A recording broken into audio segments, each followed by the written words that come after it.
Class 12 Hindi पद्य खंड चौथा चैप्टर सुमित्रानंद पंत। जीवन परिचय देख लीजिए। सुमित्रानंदन पंत सुकुमार भावनाओं के कवि हैं। इनका जन्म 20 मई 1900 ईस्वी को हिमालय के सुरम्य प्रदेश कुमायूं के कौसानी में हुआ था। इनके पिता का नाम गंगादत्त और माता का नाम सरस्वती देवी था। इनकी प्रारंभिक शिक्षा गांव के पाठशाला में हुई। ये चौथी कक्षा में पढ़ते हुए सर्वप्रथम छंद की रचना किया और उससे कवि होने का आशीर्वाद प्राप्त किया। फिर वहाँ से अल्मोड़ा के राजकीय हाई स्कूल में अध्ययन के लिए गए। वहाँ पर अपना नाम बदल करके गोसाई दत्त से बदल करके सुमित्रानंद पंत रख दिया। इनका नाम पहले का नाम गोसाई दत्त था, बदल कर सुमित्रानंदन पंत रख दिया। इसके बाद वाराणसी में जय नारायण हाई स्कूल में इन्होंने लीविंग की परीक्षा उत्तीर्ण की, स्कूल लीविंग की परीक्षा उत्तीर्ण की और 1919 में इलाहाबाद में आ गए और वहाँ मयूर सेंट्रल कॉलेज में प्रवेश लिया। 1921 में फिर महात्मा गांधी के आह्वान पर कॉलेज छोड़ करके आंदोलन में शामिल हो गए। कोमल स्वभाव होने के कारण उस सत्याग्रह में शामिल ही नहीं हो पाए और चले आए। स्वाध्याय से अंग्रेजी, संस्कृत और बांग्ला साहित्य का अध्ययन किया। 1931 में काला कांकर चले आए और यहाँ मार्क्सवाद का अध्ययन किया। 1942 में भारत छोड़ो आंदोलन से प्रेरित होकर के लोकायतन नामक सांस्कृतिक पीठ की योजना बनाई और उसे क्रियान्वित करके विश्व प्रसिद्ध नर्तक उदय शंकर भट्ट के संपर्क में आए। भारत का भ्रमण किया और फिर वहाँ से उन्हें अरविंद घोष से संपर्क हुआ और उनके विचारों से प्रभावित होकर के फिर प्रयाग लौट आए। वहीं पर स्वर्ण किरण, स्वर्ण धूल और उत्तरा का प्रकाशन किया। 1950 में ऑल इंडिया रेडियो के परामर्शदाता हो गए। 1961 में भारत सरकार ने इन्हें पद्म भूषण से सुशोभित किया। इनकी रचना कला और गुणाचार पर इन्हें साहित्यिक अकादमी पुरस्कार मिला। लोकायतन पर सोवियत पुरस्कार मिला। चिदम्बरा पर ज्ञानपीठ पुरस्कार मिला। 28 दिसंबर 1977 ईस्वी को ये चिर निद्रा में सो गए। इनके द्वारा लिखी गई रचना अनेक हैं। बीड़ा, ग्रंथि, पल्लव, गुंजन, युगांतर, युगवाणी, ग्राम्या, स्वर्ण किरण, स्वर्ण धूल, युगांतर, उत्तरा, शिल्पी, सौवर्ण, बाणी, चिदम्बरा, रसबंध, कला और गुणाचार, लोकायतन, किरण बीड़ा, पल्लविनी, आधुनिक कवि, समाधिता, गीतहंस, पतझड़, एक भाव क्रांति, गंधवीति, सत्यकाम इत्यादि इनकी रचनाएं हैं। इसके अतिरिक्त इन्होंने गीत नाट्य लिखा, ज्योत्सना, रजत शिखर, अतिमा, एक उपन्यास, हार इनकी एकमात्र कहानी है। इस तरह से सुमित्रानंद पंत हिंदी साहित्य को प्रबल बनाने में, हिंदी साहित्य को में बहुत योगदान किया।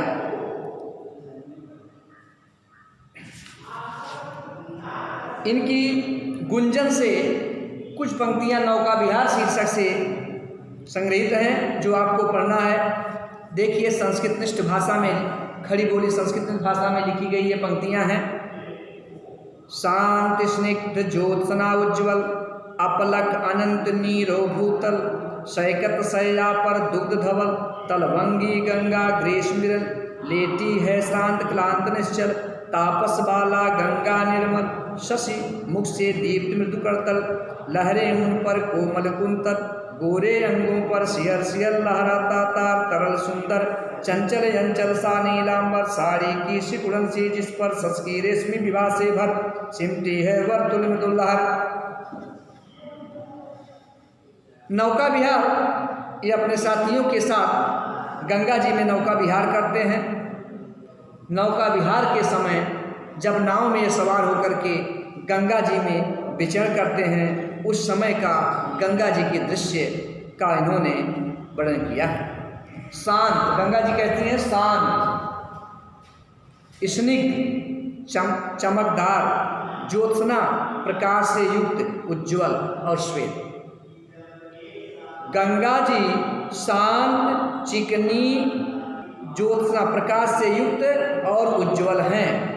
अपलक अनंत नीरो भूतल, अपलक एक तक अनंत आकाश, नीरो शब्द रहित भूतल।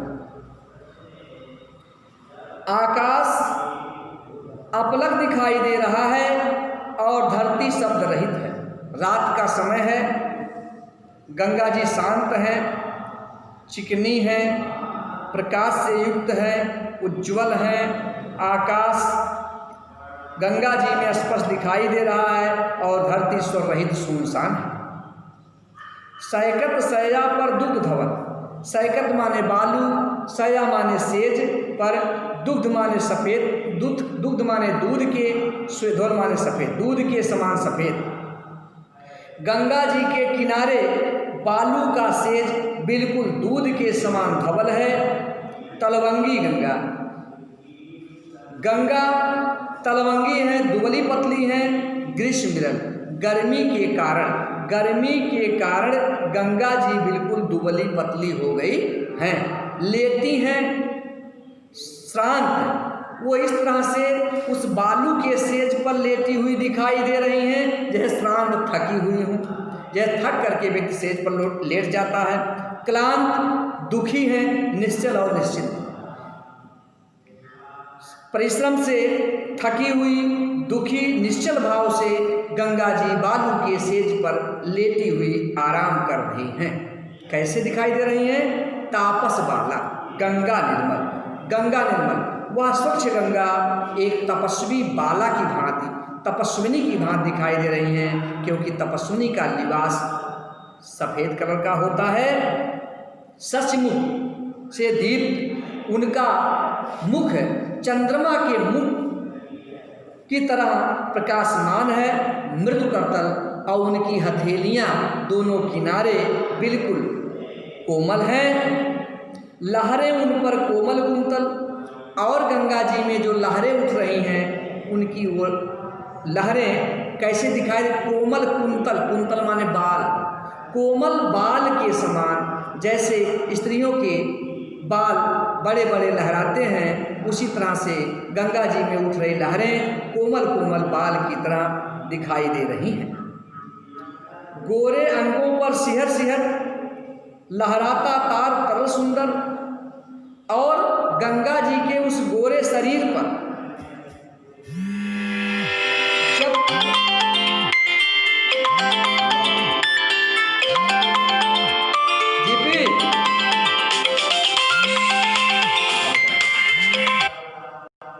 जैसे कोई स्नान करके आता है और शरीर पर बूंदें सिरन देती हैं, उसी तरह से लहरें गिरती हैं। तो गंगा जी का गोरा बदन वो कांपता हुआ दिखाई देता है, लहराता तार तरल सुंदर, और वो लहरें उन पर सुंदर कोमल तार की तरह लहराती हुई दिखाई दे रही हैं। चंचल अंचल सा नीलांबर, और आकाश, नीला आकाश उस गंगा जी के जल में ऐसे चंचल है, ऐसे हिल रहा है जैसे आंचल हवा के वेग से उड़ता है। साड़ी की सिकुड़न सी जिस पर साड़ी ऐसे दिखाई देता है कि जैसे चुन्नटदार साड़ी स्त्रियां पहनती हैं, उसी तरह से वो नीला आकाश गंगा जी के जलधारा में साड़ी की तरह दिखाई दे रहा है। शशि की रेशमी विभा से भरकर जो चंद्रमा के रेशम के समान चमक रहे किरणों के प्रकाश से प्रकाशित होकर के चमक रही है, सिमटी है वर्तुल मृदुल लहर, और वह वर्तुलाकार यानी गोलाकार रूप में कोमल लहरों की भांति सिमटा हुआ दिखाई दे रहा है। इस तरह से गंगा जी के शरीर पर धारा में आकाश का प्रतिबिंब दिखाई दे रहा है। फिर से देखिए, कवि कहता है कि गंगा जी शांत हैं, चिकनी हैं, प्रकाश से युक्त हैं, उज्ज्वल हैं और एकटक आकाश एक अपलक दिखाई दे रहा है। धरती शब्द रहित है। दूध के समान सफ़ेद बालू के शेष पर दुबली पतली गंगा, जो गर्मी के कारण दुबली पतली कमज़ोर हो गई हैं, लेटी हुई हैं। वह ऐसे लेटी हैं जैसे थकी हुई, दुखी और निश्चिंत हैं। वह एक स्वच्छ गंगा एक तपस्विनी बाला की भांति दिखाई दे रही हैं। उनका मुख चंद्रमा के मुख की तरह चमक रहा है और उनकी हथेली कोमल है और उनके हृदय पर कोमल लहर रूपी बाल लहरा रहे हैं। उनके गोरे गोरे अंग